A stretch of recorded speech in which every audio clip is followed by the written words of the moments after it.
Hello and welcome to When I Knew You. We will be continuing where we left off, which if you recall is after Callum messed up again. And this time a little bit more seriously because now he basically broke up with Marcus and kind of sent Troy por un tubo, which in English means he kind of just ignored him. And that kind of sucks because this is like your one real friend. I mean, Marcus is your boyfriend and Karina is your friend, but like Troy is the one that kind of knows a little bit more about what's going on. But yeah, like, come on, dude. Like everyone is worried about you and you're just sort of there hiding it and kind of just it is true what they said in the previous the previous chapter, I guess you could call it, where it's like, oh, love makes you do stupid things, but like you really are messing up, dude. I mean, by telling the truth to Karina about you and Marcus, by telling Marcus the truth about what's going on, all these things, you could be avoiding all of this, but no. Just have to keep it up, keep it inside, and not tell anyone. But anyways, so yeah, we're about to be starting the second to the last chapter. The previous one was a little shorter, if you noticed, but this one should be, I don't know how long, but we'll see. Anyways, but yeah, so without further ado, let us continue When I Knew You. I don't know how exactly I ended up in his arms. He's squeezing me tightly, so tight that it hurts, but in that moment, I couldn't care less. My arms wrap around him, my hands unable to connect behind his, and the unfamiliar sensation throws me off a bit. His smell isn't what I remembered it to be. His earthy, sweaty, slightly sweet scent that he used to have is gone, replaced with something much more mature, of grime and cheap cologne. My fingers run through his hair, clutching it tightly. It's no longer a light blue, instead being dyed a deep, bright red, almost the complete opposite of what it was. He's taller, his voice is at least an octave deeper. His shoulders are broad and strong. By all accounts, he's someone completely different. And yet, he's still David. I'm not sure how long we stay like that, clutching onto each other, trying until we run out of tears. But eventually, he lets go of our embrace, cupping my face in his large hands. I can't believe it. It's really you. You came looking for me. Of course I did. I promised you I would. After all the time of chasing around after her shadow, to talk to him face to face feels wrong. Like I shouldn't be doing it. It puts a knot in my stomach. We did promise that, didn't we? God, I can't believe I'm seeing you again. You're so tall now. Me? You're the tall one. You have to be at least 6 feet now. I wish. 5'10", just barely tall.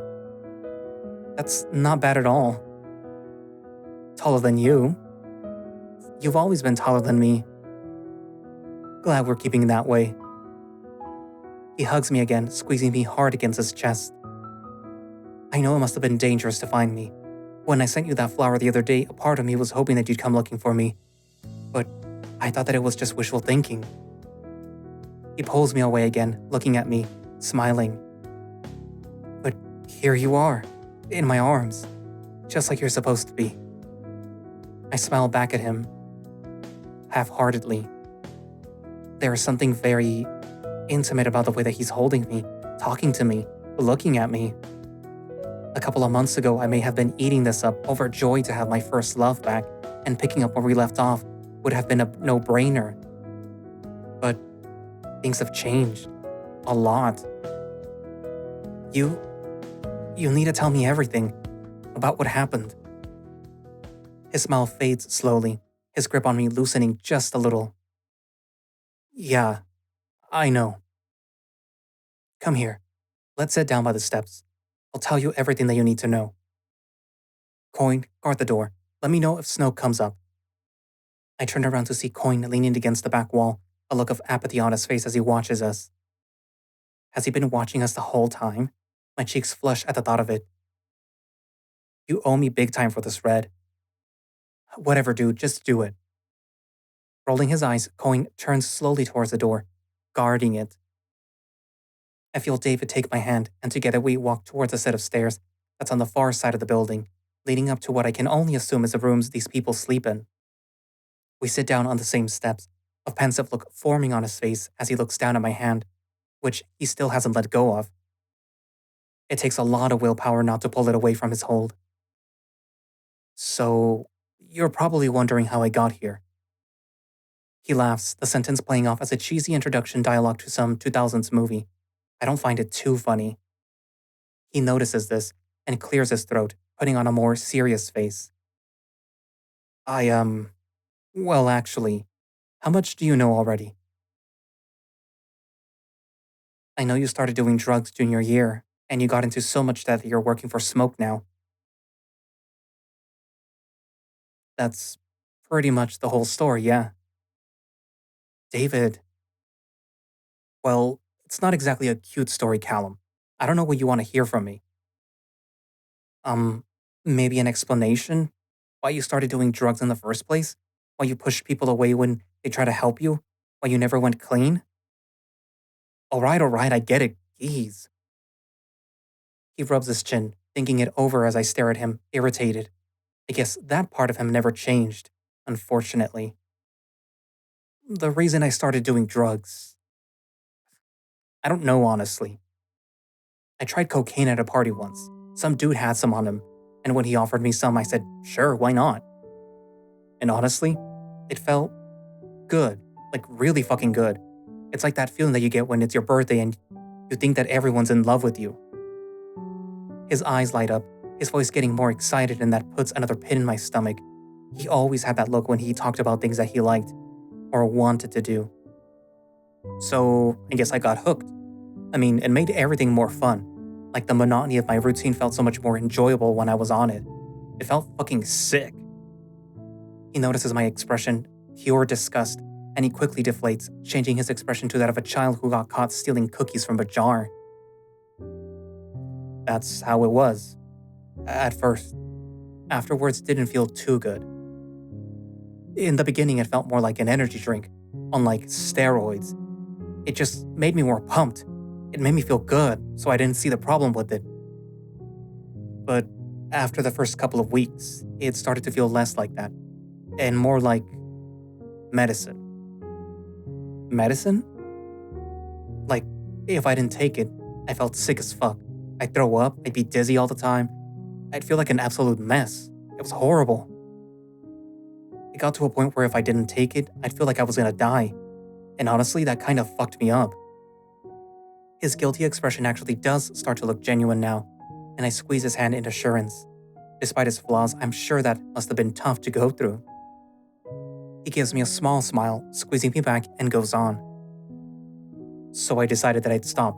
For good. And I was fine at first. After a while, I felt like I never needed it in the first place. Then I started to have it. Cravings. For the high. For the escape of this shitty, boring-ass life that we have. So I decided to start small again. I tried weed for a bit, but that didn't give me the same feeling. I tried meth, but again, not the same. I experimented with all kinds of different drugs to see if one stuck, one that wasn't going to put me through hell like coke did. But in the end, I just made everything worse. It's like my mind convinced itself that coke was all I needed, and as long as I took it sparingly, I'd be fine. I was back on it for a while, but eventually I did run out of cash. I started working, doing small jobs here and there, asking people for money. But it was never enough. Smoke started getting pissed that my debt was piling up, and I never repaid him anything. And, well, after a while, it got to the point where it blew up on my face. I tried to run from him, I tried to run from everything, but he caught me, and instead of killing me like I thought he would, he gave me a chance to pay it all back. So that's where we are. Me paying back this debt. I finally gathered the courage to slip my hand away from his own, crossing my arms and looking down at my shoes. It is, in fact, more or less what I already knew, but hearing him talk about it so nonchalantly, so like it's just a minor slip-up, it adds to the pit in my stomach, making me feel like Just being here is wrong. Callum? I shake my head, blinking back tears. Why? I mean, why would you keep doing it if it was so bad for you? Why didn't you ask for help?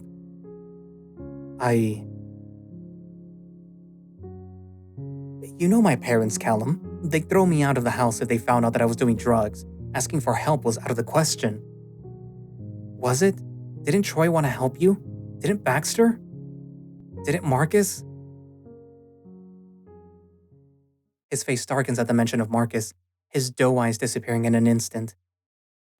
Marcus never wanted to help me. All he did was degrade me and tell me how stupid I was for ever doing drugs. He saw me as an idiot. What? No, David, he was trying to help you. He scoffs, the topic clearly getting him angry. Is that what he told you? That he'd try to help me and fix me? Let me tell you something, Callum. Marcus is full of shit. He acts like he cares about you and wants what's best for you, but really all he wants is to get rid of you the second that you get a little problematic. You want to know something about the day that I ran away? What? His breathing gets quicker, his eyes glaring daggers at me, as if I was Marcus himself. I didn't just decide that today was the day and pack my things. No, Cal, I had to run away. Because Marcus outed me to the police. What? Yeah, just how you heard it. He fucking called the cops on me. And he and that bastard, Baxter, locked me into one of the classrooms at school until the cops came. It wasn't fucking easy, but I got the hell out of there and went home to pack my shit and leave, knowing the cops were on my tail. Fortunately, Smoke caught up to me. But he never tried to help me. He just wanted me gone, out of his life. Easier for him, right? He got my spot on the team and would be seen as a hero who drove the druggie out of town. David murmurs curses under his breath, mostly in Spanish, and all directed at Marcus, and I clutch my necklace, mulling over what I just heard. Is that all true? Marcus doesn't seem like the type to do something like that. But then again, would David really make all that up? His anger towards Marcus seems very genuine. David's loud sigh snaps me out of my train of thought, and he puts his hands on my face again, looking at me pleadingly. Well, it doesn't matter anymore. He's dead to me anyway. All I care about is that you're here, with me. Right here and now. He leans closer, his cheeks turning red. I can actually hear his heartbeat going faster the closer he gets. I've dreamed about this. About having you here, where I can touch you, and hold you. He starts closing his eyes, his breath hitting my cheek. And kiss you. Wait. My palms press flat against his chest, pushing him firmly away from me. He blinks at me, confused, and then flushes and chuckles, a bit embarrassed. Sorry, was I being too forward? It's just been so long since I've seen you, or kissed anyone, and I guess I got a bit excited. We can wait a bit, if that's what you want. We don't have to do this now, but I'm not gonna kiss you, David. He blinks again, his eyebrows twitching, pulling into his face. What? What? Why not? I mean, come on. I've been waiting years to kiss you again. Well, don't tell me that you got a boyfriend or something.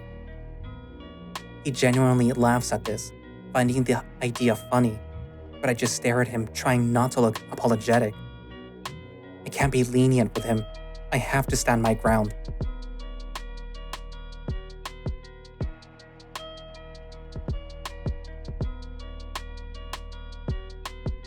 Say something.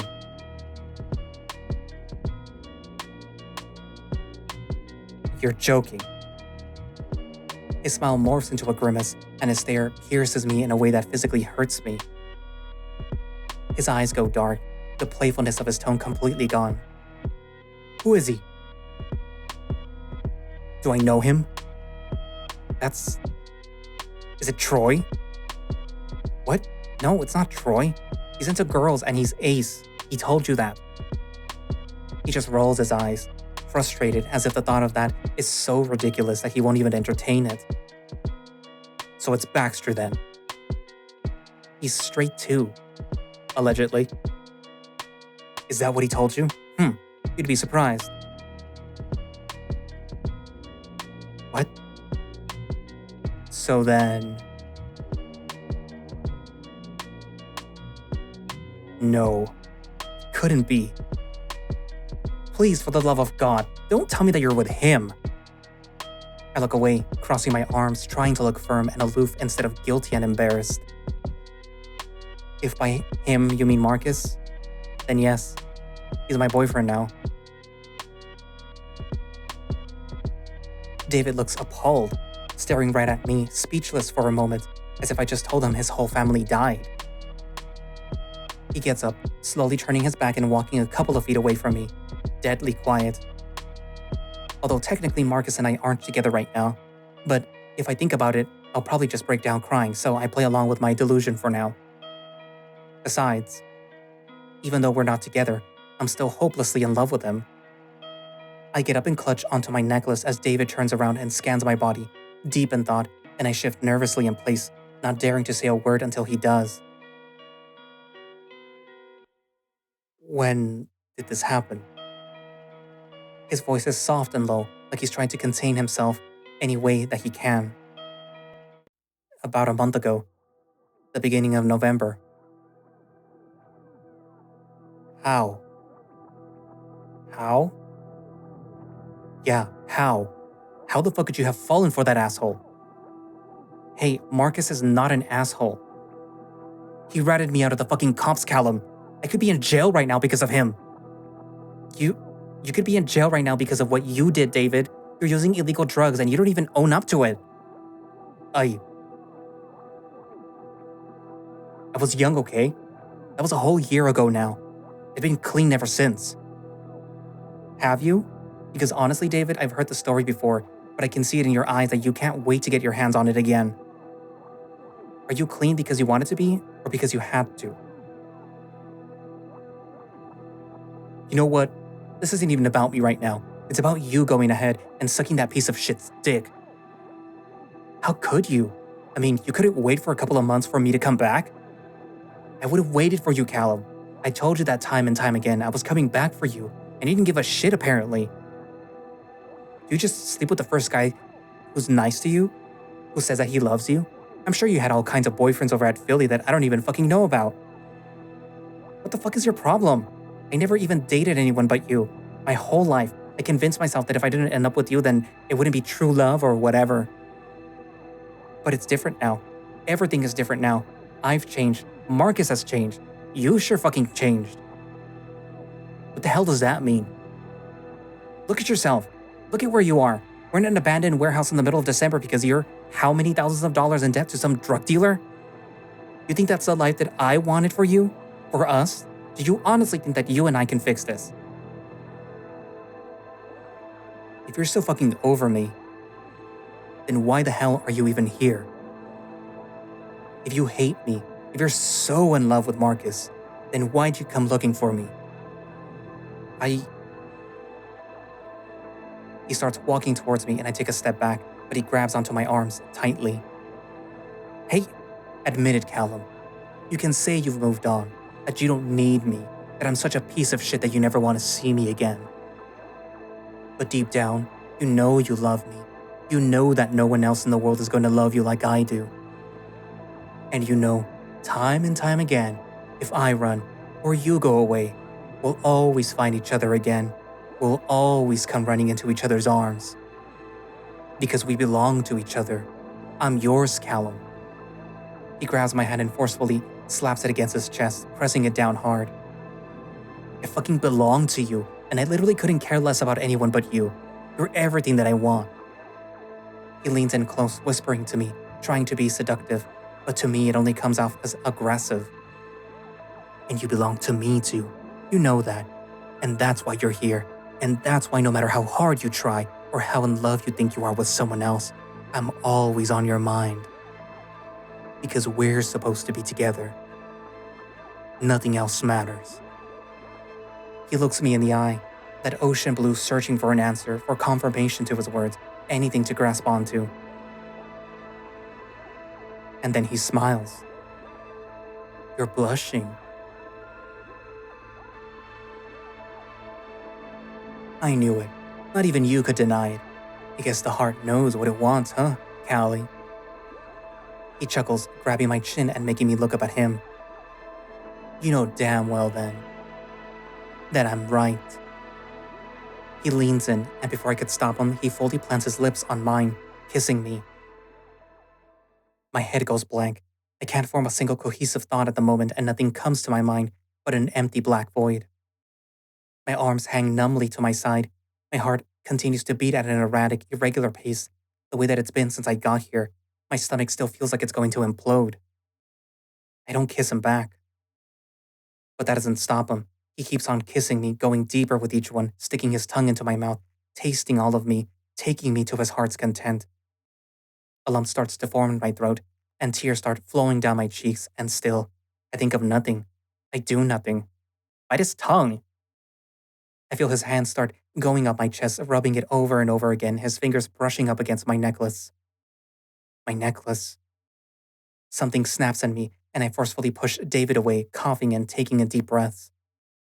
He staggers back, puzzled, and I wipe my mouth from his very wet, intrusive kiss. But he just laughs. He laughs and steps towards me again, his arms spread out to take me into his arms. Too much for you to handle. We can take things slow, if you'd like.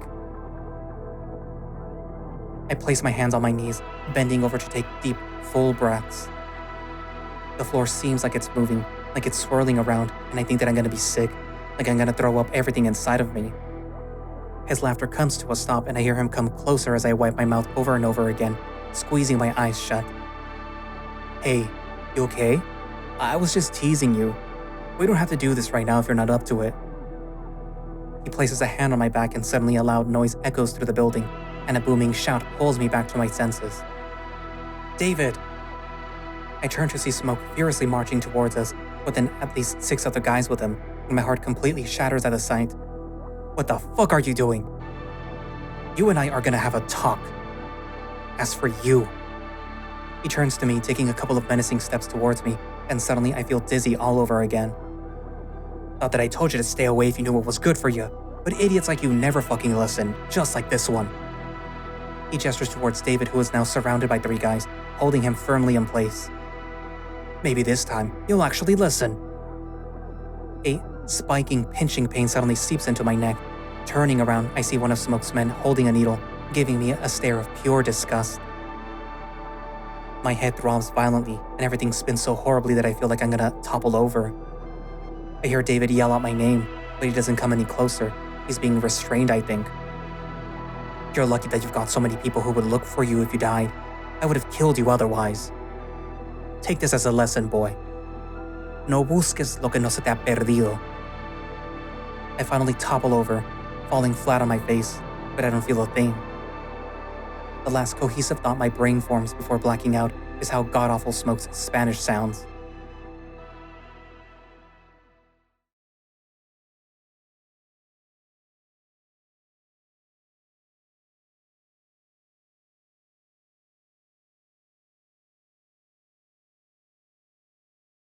I wake up in my room, the light from my ceiling giving off a bright white that hurts to look at.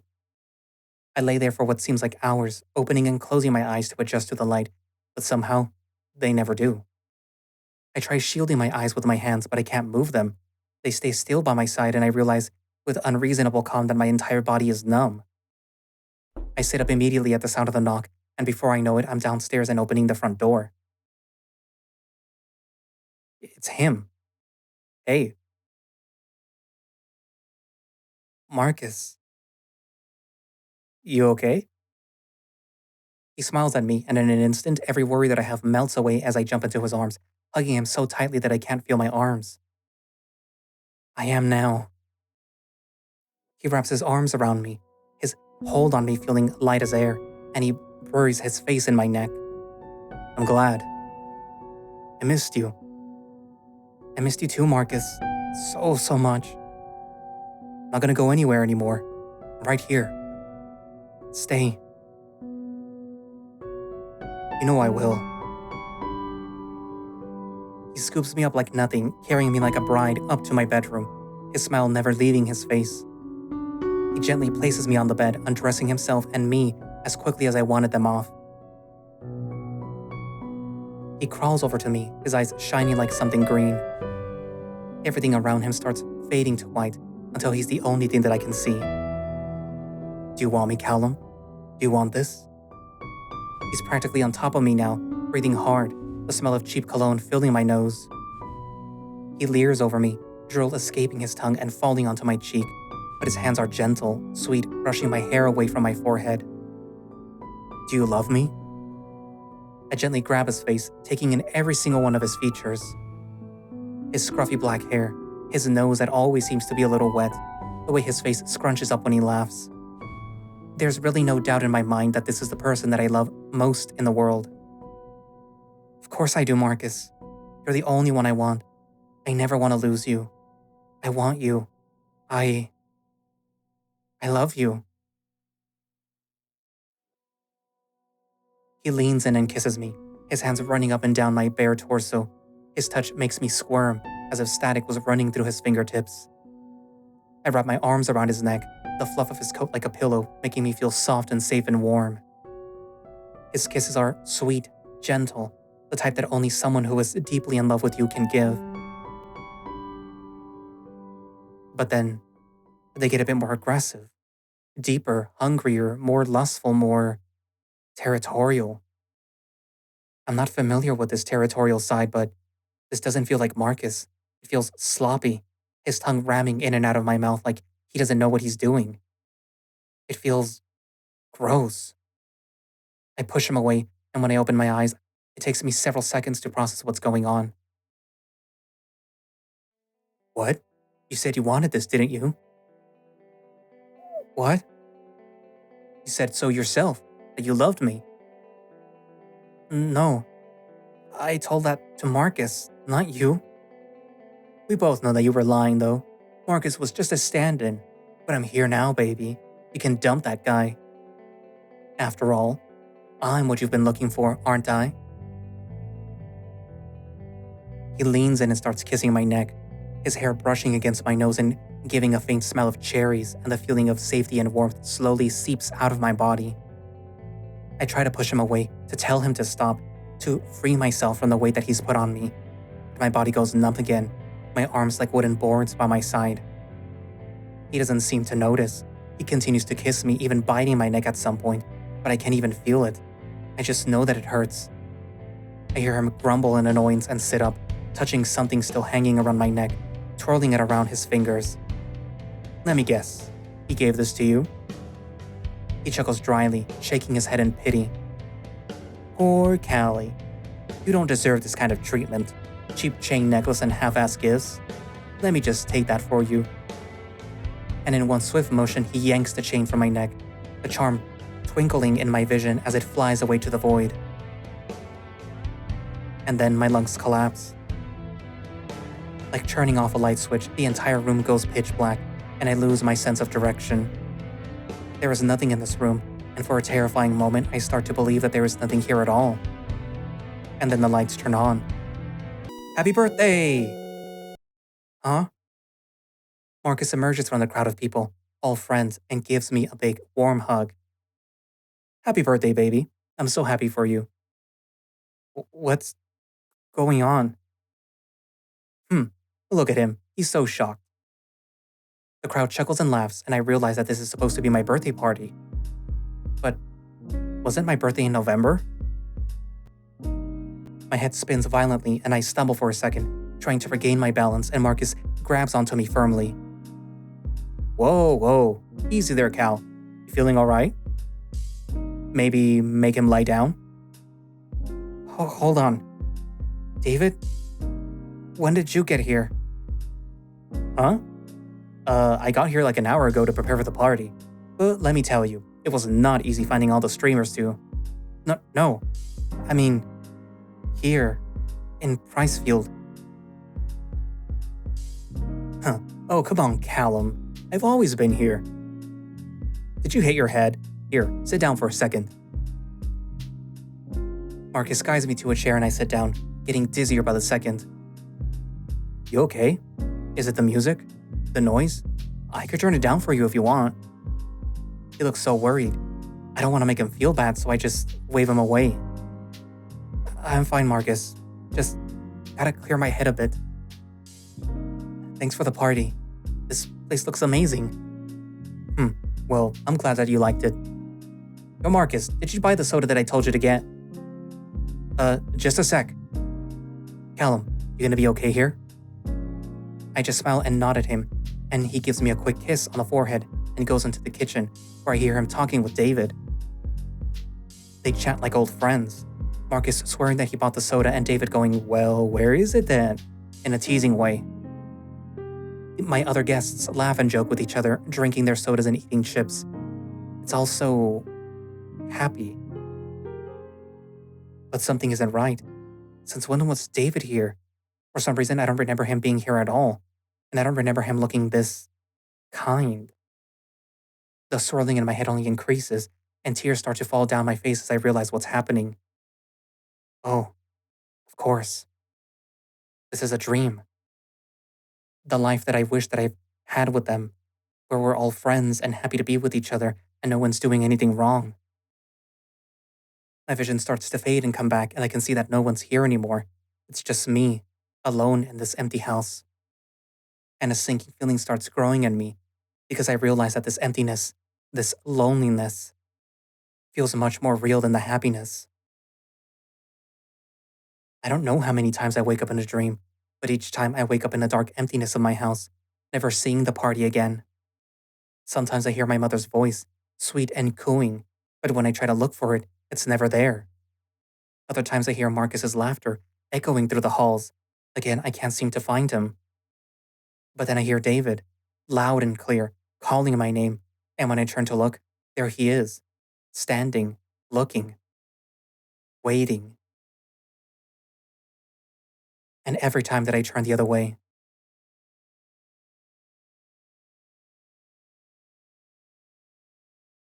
eventually I wake up, this time in a completely different room. It smells like sweat and dirty laundry, but for some reason it's also a bit comforting. Unlike the other times that I've woken up, this time definitely feels real. All of my senses feel connected, unfortunately, which means that I can feel the full effect of my eyes burning with the sunlight hitting it. Slowly and meticulously, I inch my body into the sitting position and look around the room, instantly recognizing it. Here?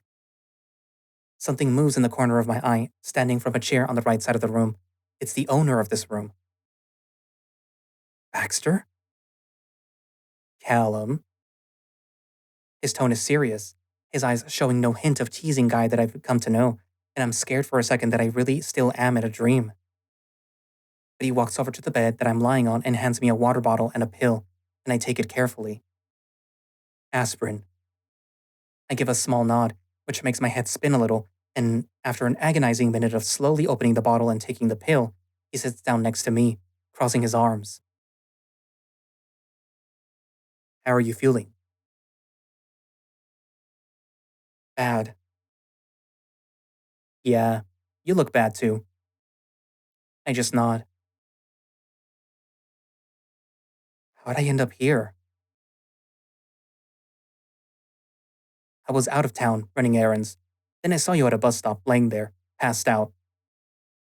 I thought maybe you got drunk or something, but seeing you closely, that theory didn't stay too long in my head. I looked down, ashamed and dumbfounded. How the hell did I end up there? Why a bus stop? Why didn't they just... Smoke's words echo in my head, something about having people look for me if I'm gone. I guess I can't say that it isn't true. This is the part where you tell me what happened to you. He places a hand on my knee, and his voice is firm but gentle, much like a parent scolding a child, and honestly, I kind of deserve a good scolding. I don't know where to start from. Start from this morning, when you woke up. Tell me everything. And I do really mean everything.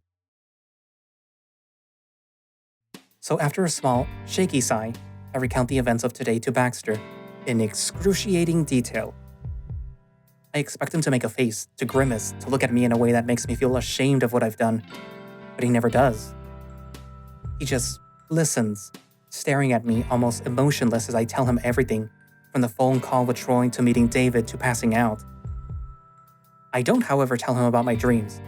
I don't think that'd be relevant, and honestly, it seems a little too personal to say out loud. That, and like most dreams, the details are starting to get fuzzier the more that I try to remember it. When I'm done, he just nods slowly, taking it all in. He's quiet for a moment, and when he talks, his voice is soft and low. And how do you feel? How do I feel? That's hardly the most important thing right now, isn't it? It's what I'm asking. How do you feel about everything that just happened to you? I feel guilty, I guess. Ashamed, grossed out, stupid. I see. I'm not gonna try to be your armchair psychologist, Cal. But, well, I understand you. Everything that you've told me, everything Marcus has told me about you, everything that I've seen, I think I can kind of figure you out. Really? Yeah. And well, this is just my opinion, but I think you're scared. Scared? Of what? Of a lot of things. Letting people go, letting people down, looking like a bad person. Like David, for example. You've heard time and time again that he's not really the person that you thought he was. And yet, here you are chasing after him because some promise that you two made when you were kids. You're scared of letting him down, scared that if you don't look for him, no one else will, and that just means that you'll end up losing him.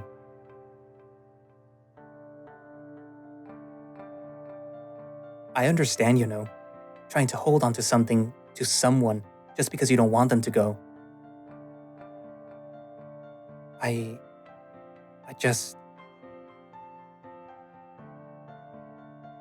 want to save him, Baxter. I thought that if he saw me and how hard I've been trying to get to him, he'd change, help be better. If I never left Pricefield, I could have stopped them. He wouldn't have done all of this because I would have been there to stop him. I ball my hands into fists, digging my nails into my palms, swallowing back the lump in my throat. I wasn't there to stop him, so I thought maybe I could make up for it, Be the one to save him. Yeah, I get ya. But Cal, you need to understand something. David is not your responsibility. I know you care about him. I know how hard it is to let go. But you can't keep chasing after someone who refuses to change.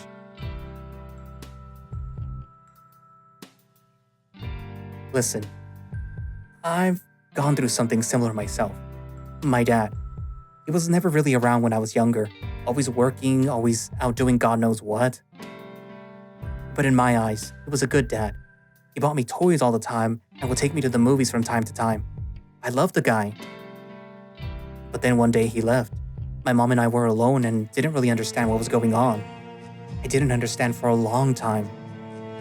I kept hoping that one day he'd come back, that he'd be the dad that I wanted him to be. But one day, after years of even not seeing him, he did come back, but not to stay. He came back to apologize, not to my mom, but to me, about how sorry he was that he was never there, and that he knew now that he remarried and had another kid, what being a dad is all about. But you know what? I was 12 at the time, Cal. 12 years old. I was still a kid, but he didn't see me as that. He didn't see me like I was his responsibility. He saw me as a mistake. So after that, I stopped trying to keep in contact with him, trying to have a father-son relationship, anything. And it sucks that he did change, but not for us, not for me. Don't chase after people who won't change for you, Callum. Love is about change, being in love and giving love. It all sparks change in some way. And if they don't change, well, then I wasn't worth the change. I understand. It's like that with my mom too. She overdosed, right? Marcus told me. I'm sorry, Cal. No, it's fine. It's like with your dad. I've seen her try to be good, but I don't think that she really ever cared about me enough to be a good mom. Maybe it's the same with David. Maybe he doesn't care enough to change. David is a self-absorbed person, Callum. As long as he's happy, not much else matters to him. It was hard being his friend. Like you said, there were times where he really did feel like a good person, but the moment that you're out of his sight, you're out of his mind too. I'm sorry for everything, Baxter. For your dad, for bringing you into this mess, for having to take care of me. I'm not really the person that you should be apologizing to, am I? Yeah, you're right. Marcus. He left me because he realized what I didn't, that you can't stay with someone who won't change for you. For him, that person was me. I hurt him just how David hurt me. I'm gonna make things right with him, I promise. Good. It's about time. I got tired of hearing him cry about you. I winced at this, the thought of making Marcus cry piercing my heart like needles. Has he really been crying? He's been moping at least. Believe it or not, Callum, the last thing on earth Marcus wanted was to break up with you. But I know why he did, and I'm sure you do, too. I just nod, my heart feeling heavy. But hey, prove him wrong, win him back, get the girl, all that crap. And do what's right for you. Think about what you want, who you want, what you're after. What exactly are you chasing, Callum?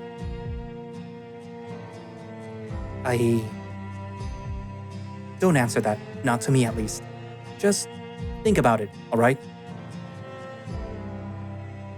Yeah, okay. Thank you. For everything. Sure thing, Cal. Hey, Baxter. There is something that's been bothering me. Something that David said. What's that? He said something about you and Marcus turning him into the cops? Was that true? His expression is something of a mix of guilt and shock, and I realize even before he says anything that David wasn't lying about that. Yeah, we did. Could I ask why? That day was kind of our breaking point, Marcus and mine. It had been weeks of fuck-ups after fuck-ups with David, and he and I decided that enough was enough. So yeah, we locked him in a classroom after school and gave him the ultimatum. Either he went clean, or we put him in rehab ourselves. This was before we knew how fucked up his situation was, though. We thought that he was just addicted and needed help. We had no idea the amount of debt that he was in until he told us that day. But it was too late. We already called the cops, and in his panic, he brute forced his way out of the school and into his house. And that was when he ran away? Yeah. Marcus feels fucking awful about what happened. He never wanted David to just up and leave like that. But, well, as much as I hate to say this, things got better after he left. Marcus became captain. The team was doing great. We were both just a lot less stressed. Then you came along and I'd never seen him as happy as he's been these past few months. I don't think that we made the right decision going about it the way that we did, but I think we're better off without him. Don't you?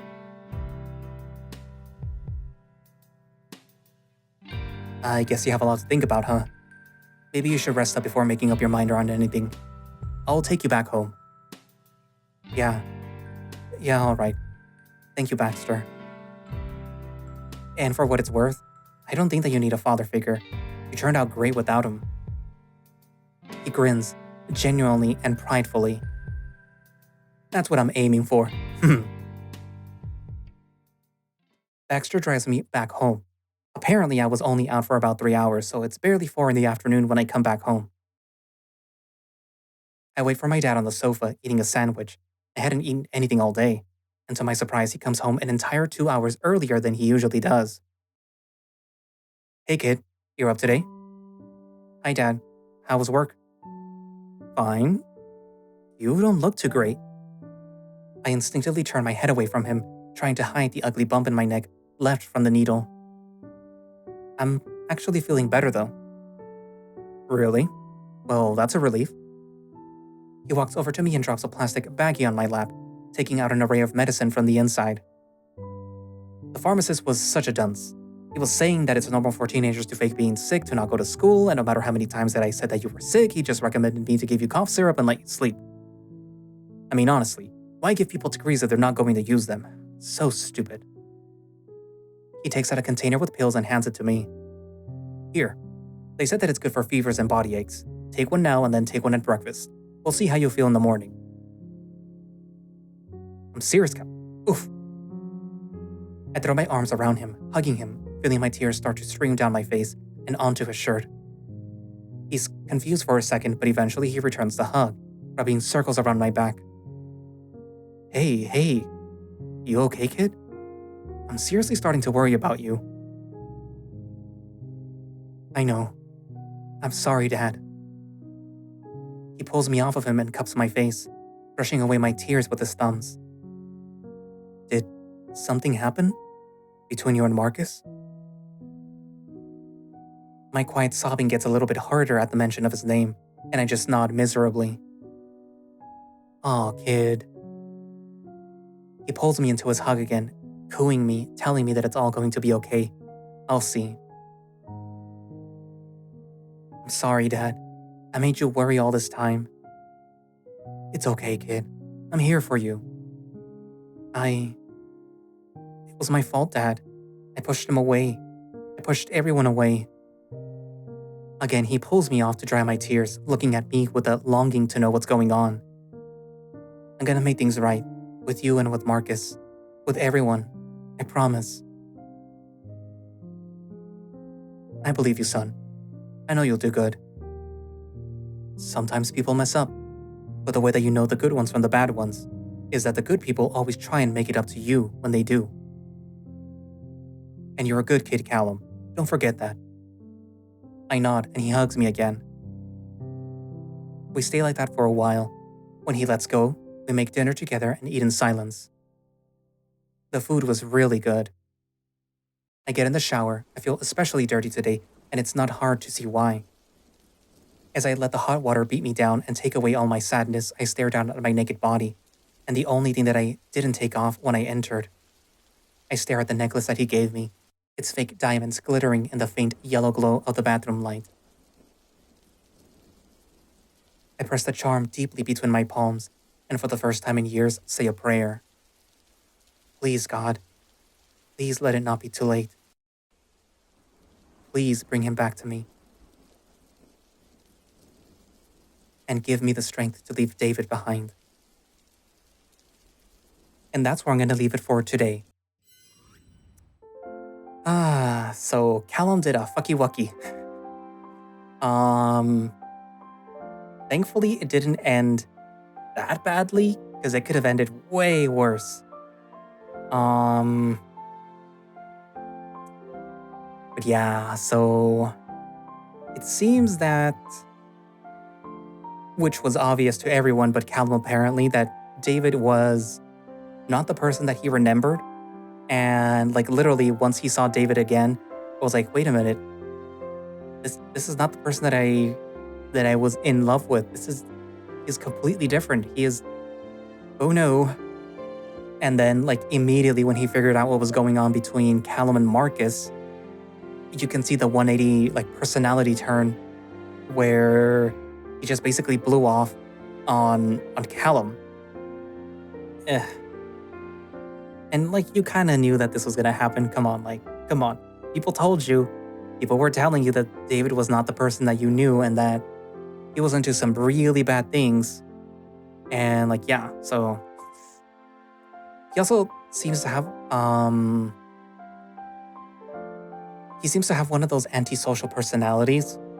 And I know that that term gets mixed between a person that does generally not do well with people and a person that is literally antisocial, which is something completely different, where it deals with like the whole like sociopath, psychopath type stuff. And I kind of feel like David is a bit of a sociopath. But yeah, he really only cares about himself. Maybe he's a narcissist. I don't know. Anywho, like, it's perhaps true that had David gotten some help early on, perhaps a lot of the things that are happening right now could have been avoided. Like maybe when he was a child, maybe when his parents realized that perhaps, or that his son was, or that their son was, like not doing so good. Maybe he just has ADHD or something. Because I do remember that people that do have ADHD or autism, that are in general in the spectrum and a little bit spicy neurologically speaking, that they try to self-medicate, and sometimes they do end up doing drugs like David did, and it makes them feel better. But because you end up getting like a tolerance to the drugs, you have to take more and more and more and more and more. And like how he was saying that it felt like he was just taking medication to feel good. So perhaps that's what's going on with David. And I hesitate to say it, but perhaps his parents just never really paid attention to that or what was going on with David. And they just thought, oh, he's just being a boy, whatever, you know. It's kind of it is not too far-fetched to believe that his parents kind of ignored the things or just were too ignorant to be able to spot what was going on with David and to get him help. Because if I recall correctly, no one ever says that his parents were trying to help David in any way, shape, or form. So he was just sort of left to his own devices, being sort of rambunctious, quote unquote, but also kind of, he was engaging in dangerous things even as a child. And again, it doesn't mean that people that are on the spectrum or that have ADHD or anything like that are like David, but things like that do happen. Again, doesn't mean that it's going to happen to people like that. It just means that there is research done that does show that sometimes that does happen. But yeah, so, I mean, even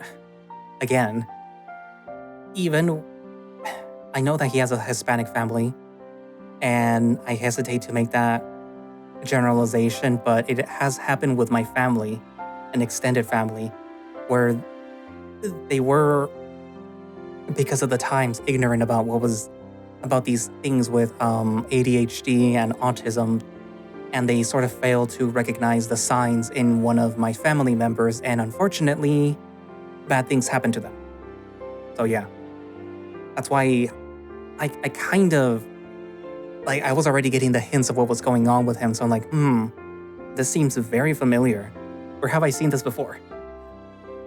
Including the substance abuse. Anyways, but yeah, so what are your thoughts? Write it down in the comments, and thank you all for watching/listening. If you would like to play When I Knew You, you can do so by going down into the link in the description, which will have a direct link for the itch.io page where you can download the game or any of the other authors' games, or just go to itch.io.com and search for it yourself.